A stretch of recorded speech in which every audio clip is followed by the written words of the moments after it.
Boa noite a todos, sejam todos bem-vindos a mais dessa noite.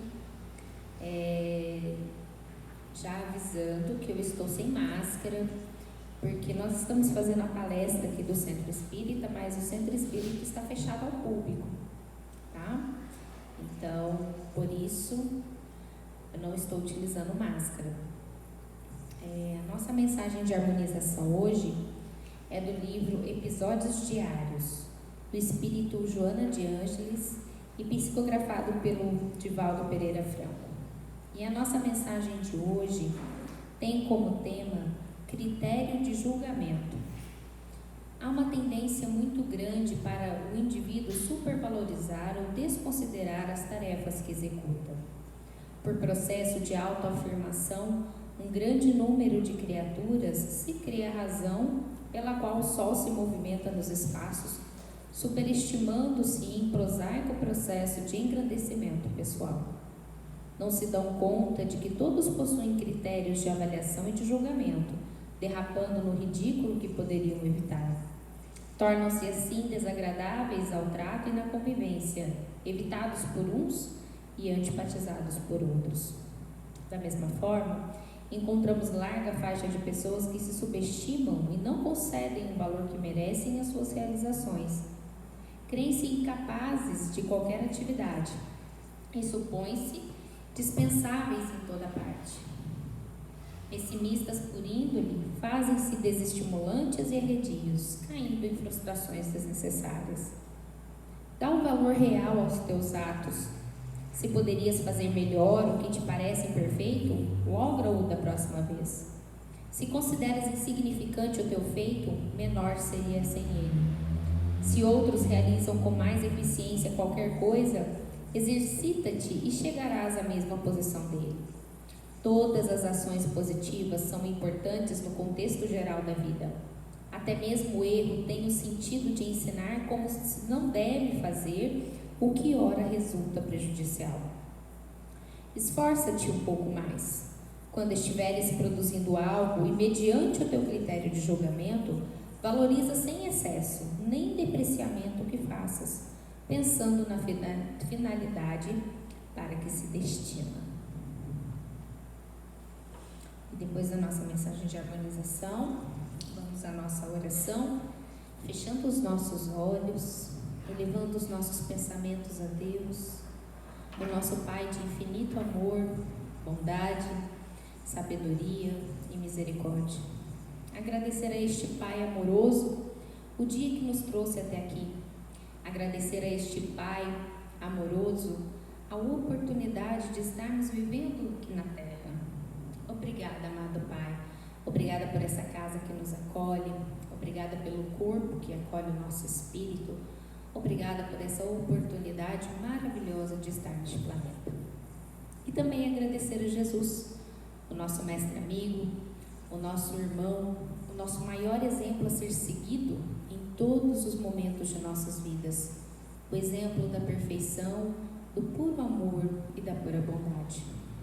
Agradecer a Maria, nossa mãezinha querida, amorosa, zelosa, cuidadora dos corações mais desvalidos e desesperançados.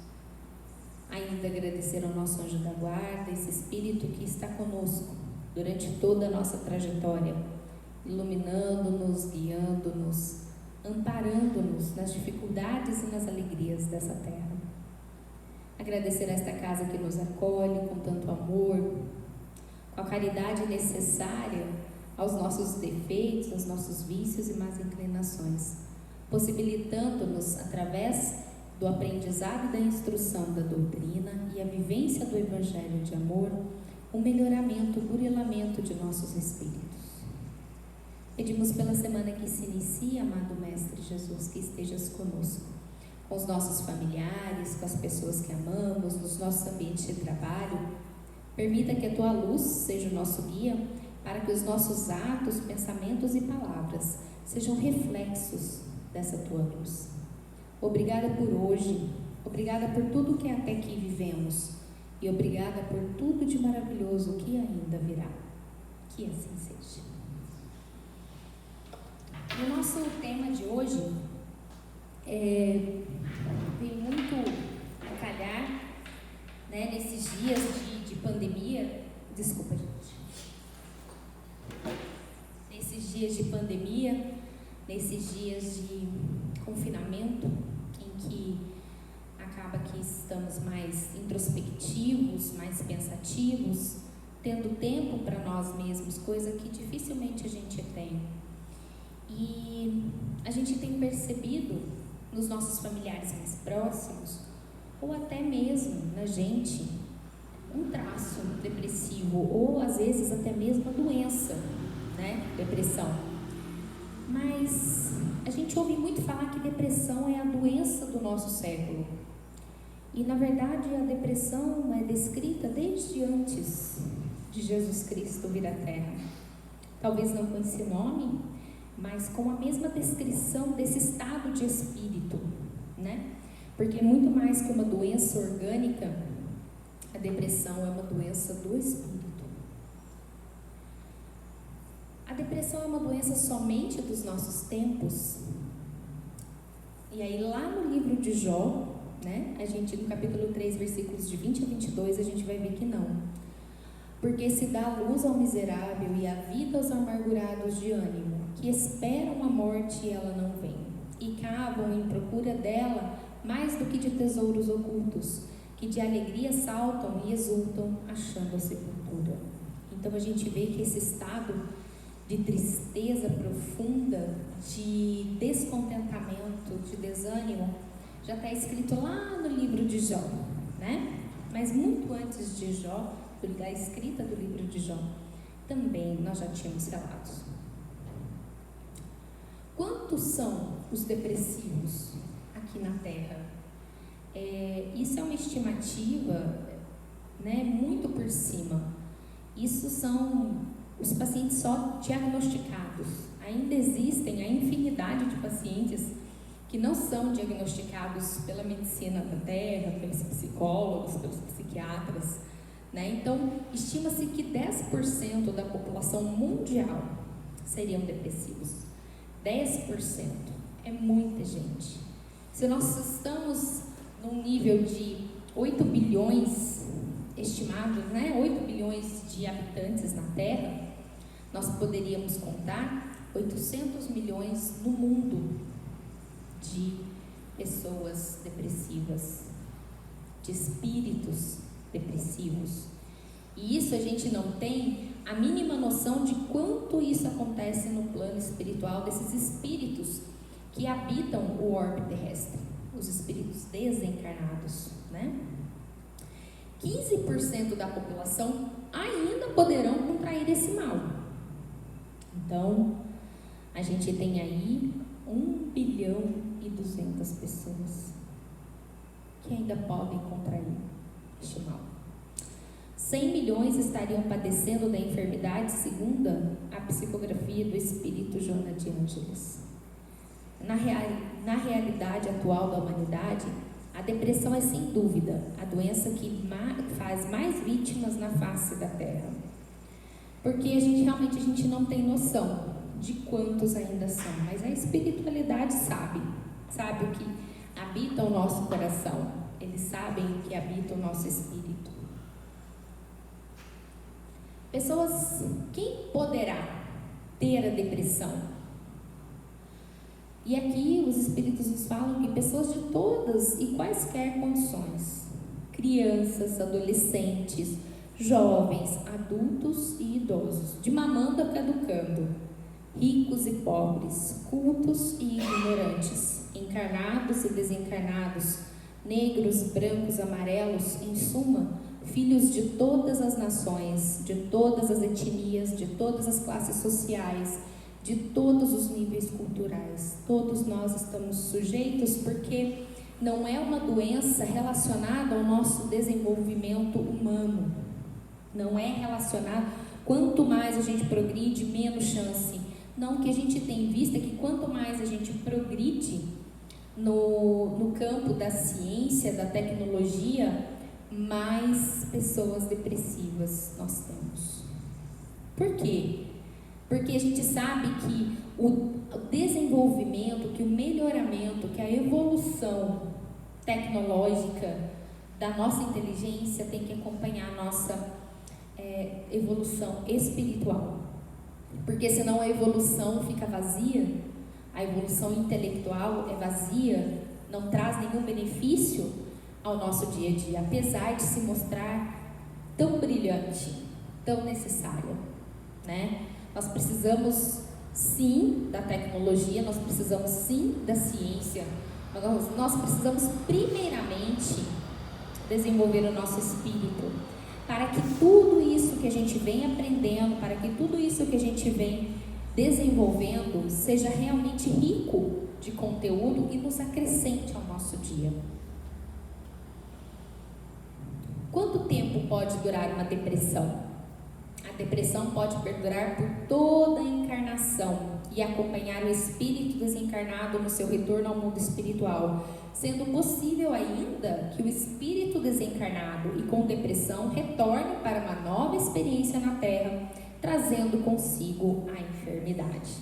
E aí está explicado porque as crianças também podem ser vítimas da depressão, porque sendo espíritos com encarnações pretéritas, com vivências anteriores, todos nós trazemos na nossa bagagem espiritual o que vivemos, o que realizamos, o que construímos ou desconstruímos, né? Então, realmente explica porque a depressão também pode acontecer na infância.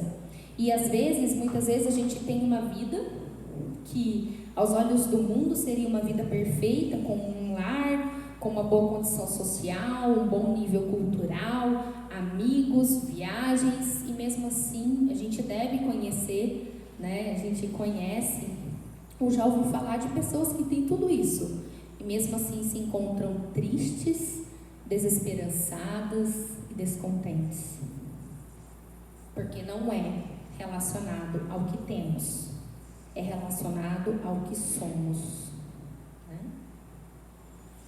E o que é depressão? Em poucas palavras, depressão é uma tristeza profunda e prolongada. Depressão é uma condição mental da alma que começa a resgatar o encontro com a verdade sobre si mesma depois de milênios nos labirintos da ilusão. Então, depressão não é aquela tristeza temporária que a gente tem, que dura 20 dias, um mês ou alguns meses. Depois da gente ter perdido um ente querido, depois da gente ter perdido o trabalho dos sonhos. Não, isso são tristezas que realmente acontecem na nossa vida. Agora, o quadro depressivo é aquela coisa que realmente o estado de tristeza, ele é contínuo. O estado de descontentamento é contínuo. O estado de desesperança é contínuo, né? Então, mesmo quando a gente está triste, por algum motivo que seja, às vezes nós temos dias bons, às vezes nós temos dias ruins. Aquela pessoa que a gente gosta, a gente sempre vai receber com alegria, enquanto que quando estamos no estado depressivo, nada nos anima. Não verdadeiramente. A gente pode até mostrar para o mundo, né, que estamos satisfeitos com alguma coisa, ou com outra, ou com alguém, mas no fundo aquela tristeza permanece inalterada, é um entorpecimento dos nossos bons sentimentos. A depressão apresenta sempre a mesma intensidade ou duração? Não. A intensidade e a duração deste estado dependem da personalidade, dos fatores que desencadeiam o processo e da situação atual da vida do depressivo. Todo depressivo passa todo depressivo, pelo menos esta é a regra geral, apresenta-se triste, mas nem toda pessoa triste está clinicamente depressiva. É o que nós acabamos de falar. A tristeza faz parte da nossa vivência, faz parte da nossa evolução. É importante que a gente saiba o que é ser triste para nós reconhecermos o que é ser alegre, né? O que nos causa tristeza, para que a gente não repita isso. Não é mesmo?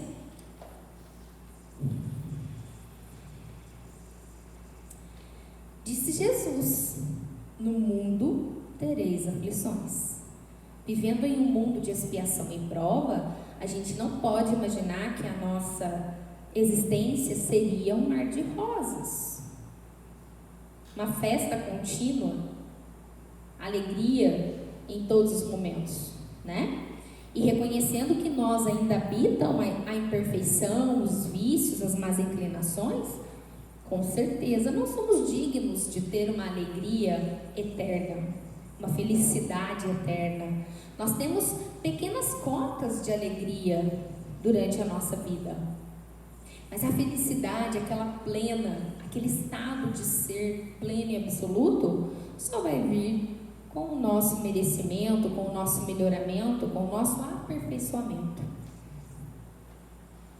Então, o perfil comportamental do depressivo, a gente mais ou menos sabe, né? Porque é aquela pessoa triste e abatida o tempo todo. A gente fala que o sorriso não chega aos olhos, né? Os movimentos se tornam mais lentos, diminui a gesticulação que acompanha a fala e o andar.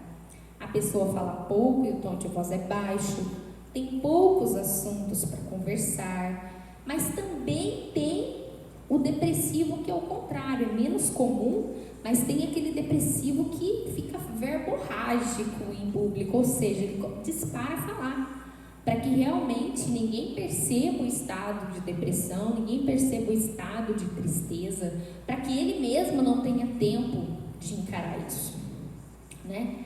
Preocupações constantes com doenças físicas, então tudo é muito grave.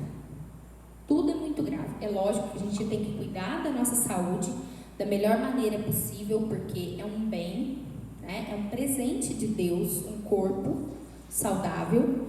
Então, a gente tem que se cuidar, a gente tem que prevenir as doenças, mas no depressivo a gente nota que isso tem uma importância muito exacerbada, né? É elevado a potências, né? É exponencial a preocupação. Então, tem aquele que ainda é agitado, né? Porque não quer ir para casa, porque não quer ficar parado e encarar a si mesmo. Aqueles workaholic, né? Aquelas pessoas que vivem para trabalhar. E a gente vê que geralmente quando eles perdem o emprego, quando eles perdem a oportunidade, eles entram em estado profundo de depressão. Porque realmente a gente vai nesse entorpecimento. A gente vai negando, a gente vai empurrando para frente, varrendo debaixo do tapete isso que a gente tem que enfrentar. E por último, a gente sabe que muitas vezes nós identificamos no depressivo a vontade de morrer, pensando que a morte, o desencarne, seria a solução. Mas como a gente viu anteriormente, a gente sabe que ninguém, depois que desencarna, vira santo, tem seus problemas resolvidos. Eles nos acompanham. E por no mundo espiritual nada ser escondido, tudo ser amplificado, então tudo que é bom é amplificado, tudo que é ruim também, inclusive os quadros depressivos, né?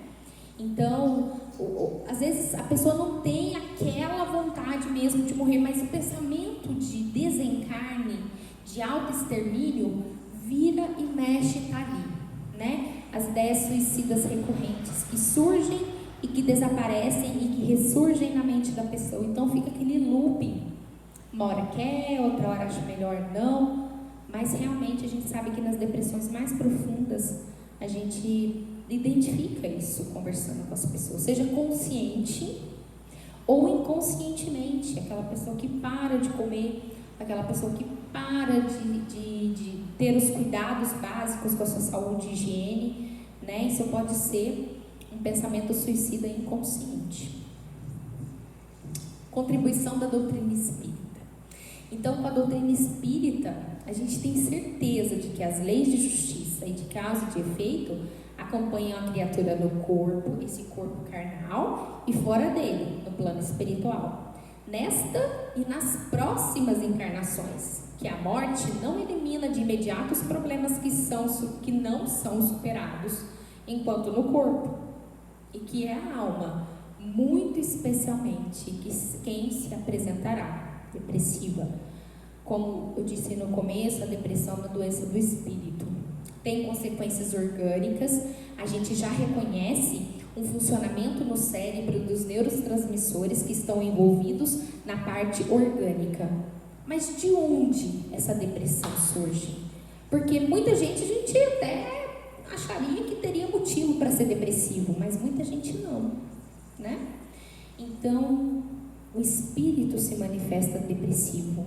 E quando isso não dá para resolver na questão espiritual, através do nosso melhoramento, isso transborda para o nosso corpo, transborda para o nosso cérebro, para os nossos neurotransmissores e daí por diante. O homem no conceito espírita, que é um registro importante. Sobretudo o espírito é quem efetivamente poderá cair em depressão, por consequência e por extensão, podendo afetar o perispírito e o corpo orgânico. A gente sabe que baixa vibração do nosso espírito, do nosso ser, acarretam problemas orgânicos mesmo, nos nossos órgãos, nos pulmões, no estômago, no fígado, no cérebro e por aí vai. Todas as nossas células estão acostumadas a um nível de vibração. E quando a gente vibra mais baixo, a gente deixa de fornecer energia ao nosso corpo físico. Então, aí aparecem as doenças. A pessoa fica com a imunidade baixa, fica muito mais resfriada do que o habitual, né? Começam a ter doenças que não apareciam. Nós que estamos passando por um processo de construção da nossa educação emocional, por isso não sejamos tão rigorosos conosco mesmo. É preciso, gente, que a gente olhe para dentro de nós mesmos, tenhamos uma conversa sincera, sem culpa, sem julgamento, do que ainda existe e que precisa ser melhorado. Porque tudo que a gente trouxe para cá é uma construção nossa. Desconstruir, destruir as nossas más inclinações, os nossos vícios, vão depender do quanto a gente os identifica. A gente não vai poder trabalhar uma coisa que a gente não identifica, né? Então, um dos grandes problemas que nos acontecem é fingir de conta que não temos problemas e fingir que somos o que não somos. A gente passa varrendo para debaixo do tapete o que de mais escuro, sombrio e feio existe dentro da gente. Mas é justamente isso que nós precisamos trazer à tona e trabalhar amorosamente, carinhosamente, entendendo que os nossos defeitos, os nossos vícios, as nossas más inclinações são temporários, são passageiros. E é necessário o autoenfrentamento, a disposição para se perdoar e entender o que acontece dentro de nós mesmos. Sem isso, sem esse autoconhecimento, sem o autoamor, sem o autoperdão, não tem como a gente evoluir, não tem como a gente crescer como espíritos. E para ajudar, a pessoa depressiva ainda ouve, né? Você não tem nada, ou que você tem é frescura. Larga de frescura, faz uma viagem que vai passar, vá ao shopping se distrair que essa tristeza passa, ou pior, vá lavar um tanque de roupa suja que passa. Vai lavar uma pia de louça que passa. Está depressivo porque não faz nada da vida, ou está depressivo porque faz muito na vida, né? Então, para ajudar o depressivo, que já está naquele estado de desconforto, está desesperançado, está ali descontente, aí a gente ainda tem que ouvir isso, né? E se fosse assim, né? Quem passeia muito no shopping não teria depressão, quem viaja muito não teria depressão, e todas as donas de casas também não teriam depressão, porque lavam, passam, limpam, cozinham, cuidam das crianças e por aí vai, ainda trabalham fora. Então, mulher nenhuma teria depressão. Pronto. Se fosse tão fácil assim, né? A gente ia criar umas clínicas assim, só para varrer pátio, lavar roupa, e estaria resolvido o nosso problema, e não seria um problema de saúde mundial. consequências do estado depressivo, principalmente aquele muito prolongado, nós temos o comprometimento do sistema imunológico, porque a gente enfraquece as nossas células de defesa, as enfermidades orgânicas, porque a gente vai adoecendo o corpo, né, nesse estado vibratório mais baixo, o suicídio, o fator destrutivo da mente e da personalidade. A gente vai se desconstruindo. Ali naquela mensagem inicial, a gente vai se desfazendo do que a gente faz. Parece que nada do que a gente faz tem importância. A gente vai se desmerecendo e desmerecendo o que está ao nosso redor.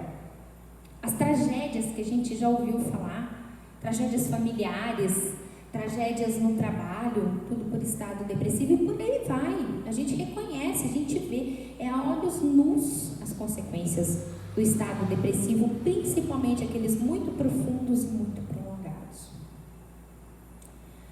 E como é construída a depressão? Porque a depressão é uma construção nossa, através dos nossos atos falhos, através do reconhecimento dos nossos vícios, mas da nossa incapacidade de trabalharmos, a gente vai acumulando tijolinho por tijolinho.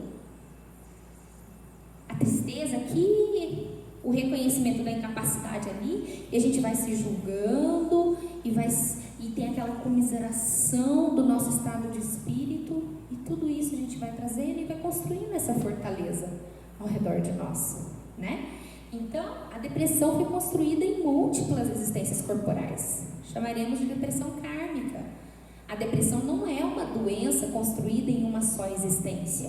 É um efeito construído na vida mental ao longo de uma caminhada milenar na estrada do egoísmo. O Dr. Alírio Cerqueira é um psicólogo, estudioso da depressão e um espírito.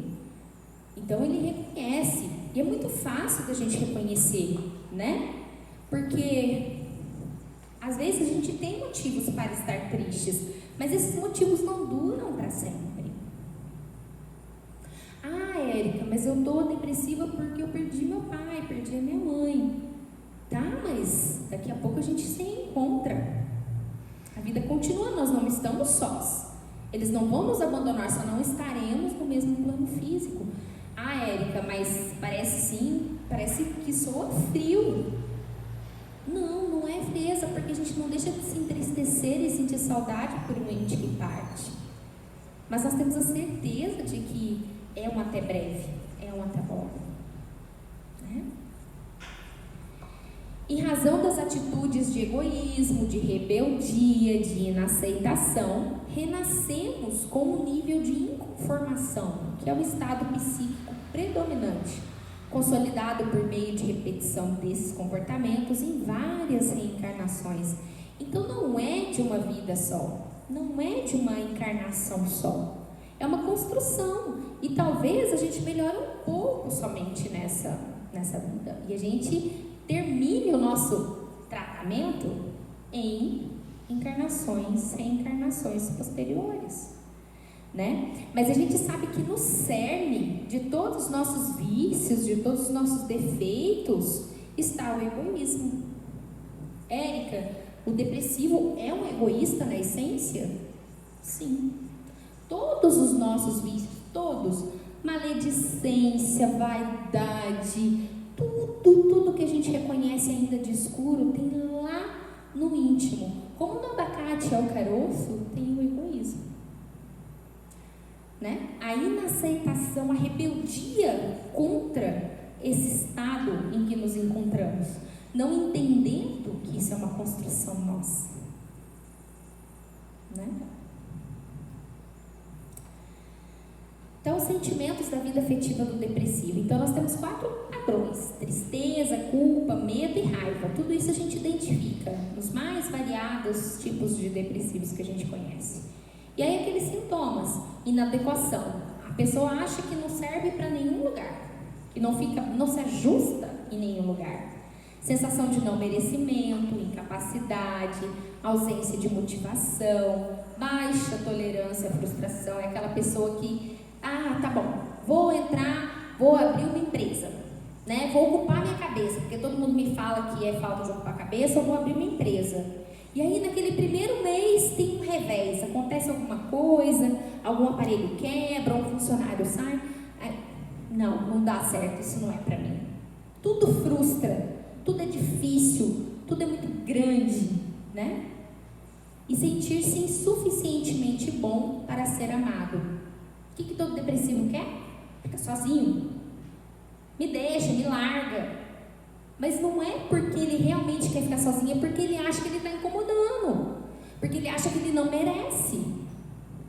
E aí ele vai construindo essa camada, essa fortaleza em volta dele, e realmente as pessoas vão acreditando.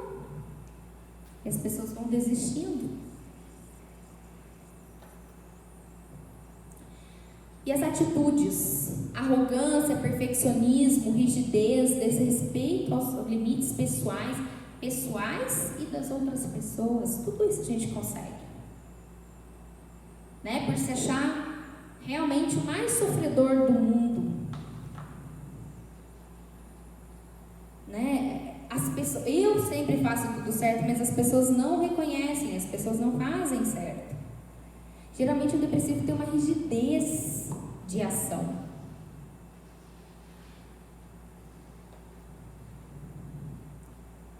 E os sentimentos e atitudes, constante aflição, tormenta mental, porque daí a gente vê que ou a pessoa dorme demais, para não pensar, ou dorme de menos e se consome. Carência, angústia, são sentimentos constantes na vida do depressivo. E a gente reconhece na nossa vida que a gente tem cotas de alegria, que a gente passa dias muito bons. Imagine não ter esses oásis no meio desse deserto de sentimentos bons. De vez em quando nós encontramos uns oásis nas nossas vidas. Um filme bacana, uma leitura edificante, uma visita de uma pessoa que a gente gosta muito, uma conversa legal que bota a gente para cima. O depressivo não, o depressivo é linear. Tudo que ele enxerga é areia, é deserto. A gente ainda tem um vislumbre de um oásis. De vez em quando a gente enxerga uma palmeirinha e a gente sabe que vai vir um refresco para a alma. Então é muito difícil viver nesse sentimento linear de desesperança. E aí vem o cansaço constante, desequilíbrio neuroquímico dos neurotransmissores, desvitalização, a gente olha pela pele, pelo cabelo, pela unha, é visível, não só energeticamente, mas visualmente. E aí, intestinos, pulmões, todos os nossos órgãos se desajustam. A gente já tem um fator externo de poluição, produtos químicos, da nossa alimentação, tudo proporcionando um ambiente para que as nossas células se dividam de uma maneira errada e acabem ou nos trazendo uma doença ou morrendo essas células. E aí a gente ainda tem, para acrescentar tudo isso que está ao nosso redor, que nós estamos expostos muitas vezes nem percebendo, nós ainda expomos as nossas células a baixa vibração. Elas não se reorganizam energeticamente e não conseguem combater essas agressões exteriores. Então aí ficamos mais doentes ainda. E aí, com a doença do corpo, a depressão aumenta ainda mais. Então é um ciclo vicioso que vai alimentando, é um feedback positivo. Eu fico doente, fico mais depressiva. Aí fico mais doente ainda e a depressão piora. E é difícil da gente sair do fundo desse poço. Parece que não tem aquela mola propulsora, né? Que às vezes nos tira de lá. E muitas vezes você tem a mola, a gente nem olha para a mola. E se empurram a gente para cima da mola, a gente pula de volta para o chão, lá para o fundo do poço. É difícil sair, como se a gente estivesse constantemente em uma areia movediça. Eu estou colocando a gente Porque hoje eu não me reconheço como depressiva, mas eu estou aí, predisposta, faço parte desse mundo de expiação e prova. Eu acho que pode acontecer com qualquer um da gente, em qualquer momento da nossa vida. É lógico que se a gente se fortalece através do Evangelho, da vivência desse Evangelho de amor, a gente tem uma proteção extra, como se funcionasse como uma vacina. Mas como as vacinas, a gente precisa ser revacinado a cada ano ou a cada 10 anos. Então o Evangelho também é assim. A gente precisa se nutrir, a gente precisa se revacinar diariamente, várias vezes ao dia. É assim que funciona. Então, falando agora dos tratamentos, aqui no Centro Espírita nós temos tratamento para depressão. Os passes nos auxiliam ali naquele momento, nos fluidos do nosso corpo, da energia da nossa célula, podem nos auxiliar temporariamente na reorganização para que a gente tenha um respiro para poder agir por conta própria. Não é o passe que vai me curar. O que vai me curar é a minha disposição interna, é a minha decisão de me curar. Mas o passe me fortalece para isso. A água fluidificada. Ah, Érica, mas não está tendo atividade no centro. Como que eu vou tomar água fluidificada? A gente toma água fluidificada toda vez que a gente faz o Evangelho no lar. E a gente fazendo o Evangelho no lar, a gente não coloca uma água para ser fluidificada durante o Evangelho no lar? Então não tem desculpa. E um remédio que a gente pode ter a todas as horas nas nossas mãos: prece. Toda vez que um sentimento ruim irronda, de entristecimento, de desmerecimento, a prece é um antídoto poderoso, é um remédio poderoso. Assim como a gente toma o analgésico para dor de cabeça, a prece é o analgésico para os pensamentos ruins. E está ao nosso dispor. A gente pode fazer a prece no banho, a gente pode fazer a prece no café da manhã, a gente pode fazer a prece no caminho para o centro espírita, no caminho para o trabalho, durante o trabalho, antes de dormir, na hora que a gente... durante o exercício físico, a gente pode. Está ao nosso dispor, às nossas mãos. E a cura real, definitiva, vem pela nossa reforma íntima. A nossa decisão firme e direta de nos curarmos, de sermos melhores, melhores para nós, melhores para quem está ao nosso redor, melhor para o mundo. A gente veio aqui para ser um presente para o mundo. Nós ganhamos um presente, mas com certeza com a missão de retribuí-lo. E como que a gente retribui? Nos melhorando. Nos melhorando, a gente sabe que as consequências serão melhoramento de todo mundo. Será um melhoramento de todo mundo. É difícil? É muito trabalhoso. É muito trabalhoso. Vencer o que existe, que está lá, agarrado, enraizado na gente, é trabalhoso. Requer disciplina. Disciplina e disciplina. Vontade ativa, todos os dias. Caiu, levanta. Caiu, levanta. A gente não faz isso quando a gente está aprendendo a andar de bicicleta? A gente não faz isso quando a gente aprende a andar? A criança não cai? Quantas vezes os filhos de vocês caíram para aprender a andar? E quantas vezes levantaram? Todas. Assim funciona a nossa reforma íntima. Às vezes a gente cai, às vezes a gente acha que vai desistir, que a gente não dá conta, mas daí a gente levanta e recomeça, e recomeça.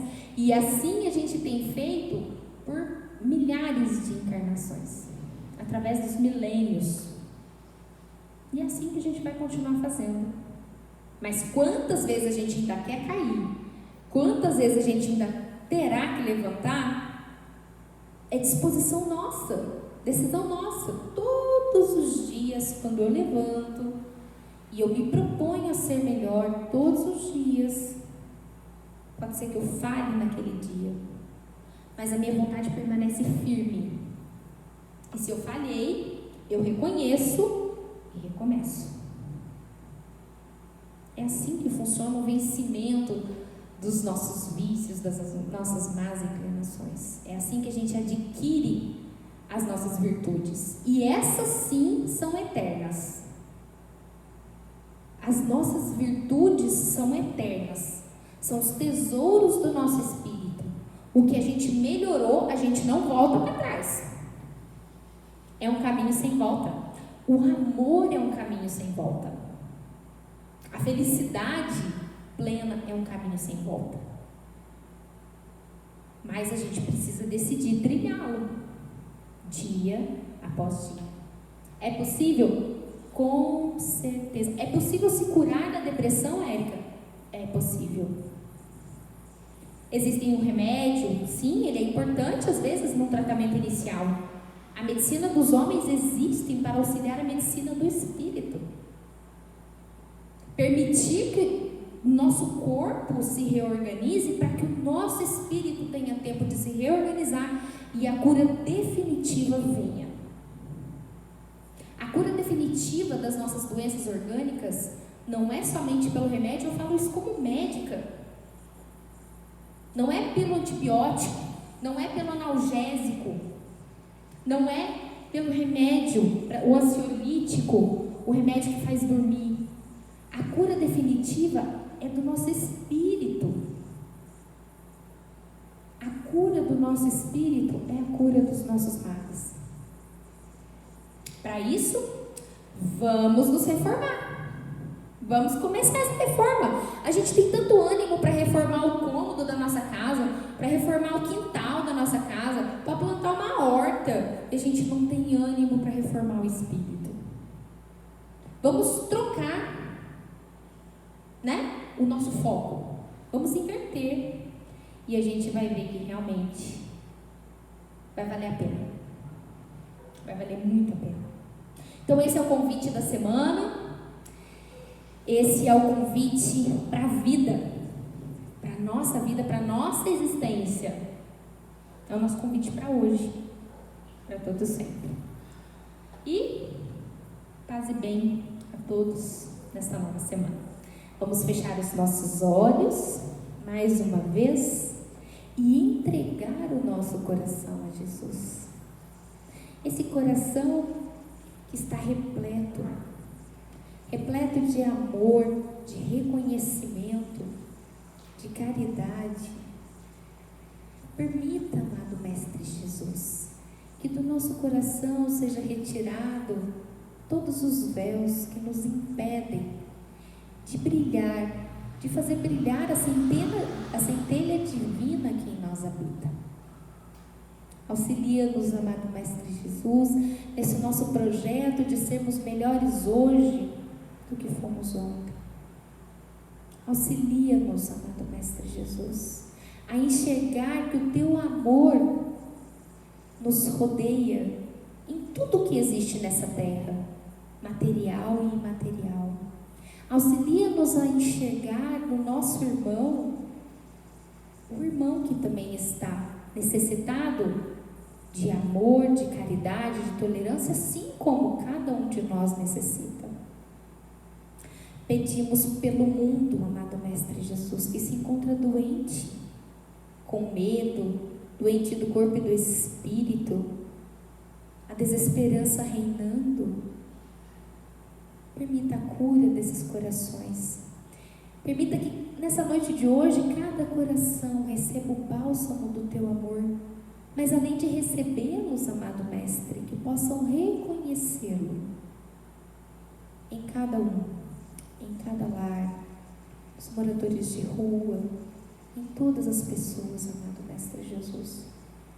Permita que essa atmosfera de contentamento que hoje sentimos nesse local se estenda a cada uma das pessoas que trazemos em nossos pensamentos, a cada pessoa que colocamos em nossas orações. Permita, amado Mestre Jesus, que a espiritualidade leve a cada um deles nessa noite de hoje todo esse tratamento físico e espiritual.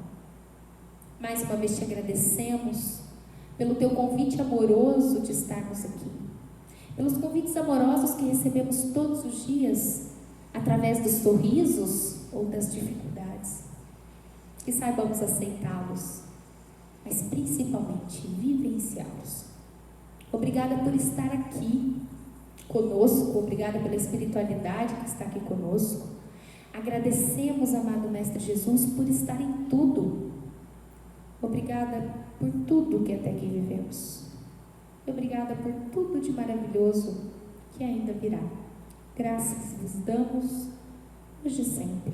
Que assim seja.